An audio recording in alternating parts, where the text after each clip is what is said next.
Math 46.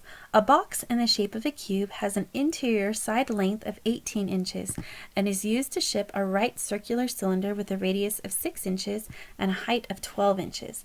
The interior of the box not occupied by the cylinder is filled with packing material. Which of the following numerical expressions gives the number of cubic inches of the box filled with packing material? Okay, let's look at some of the shapes that we have. First, let's start with our cube. We know a cube has every single side is going to be the same, like a dice, right?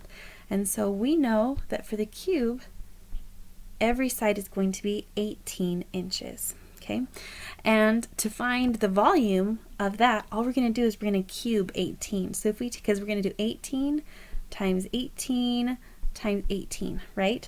The length, the width, and the height. So to find that, we actually don't even have to plug that in our calculator. If we look at the answers, you can see 18 cubed.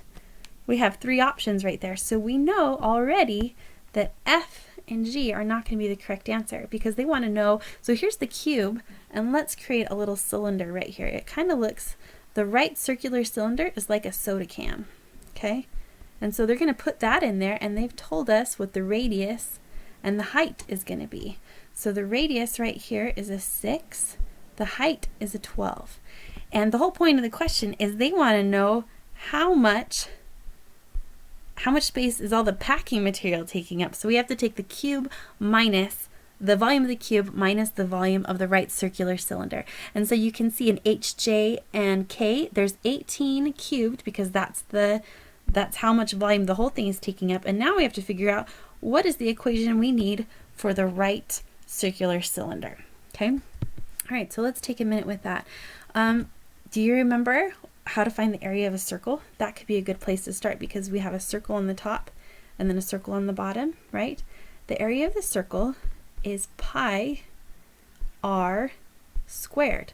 And then to find the area of this cylinder, the volume of the cylinder, we're just going to add in the height there at the very end.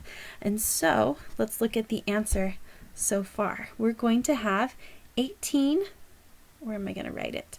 I'm going to erase a little bit so there's space. Okay. We're going to have 18 cubed, which is the volume of the cube. We're going to subtract the volume of the right circular cylinder, which is going to be pi times the radius, which is 6, which we're going to square, times 12. And that's going to be the expression that's going to represent all the packing material. And if you look here, here's the answer right here, J. So the answer to 46 is J.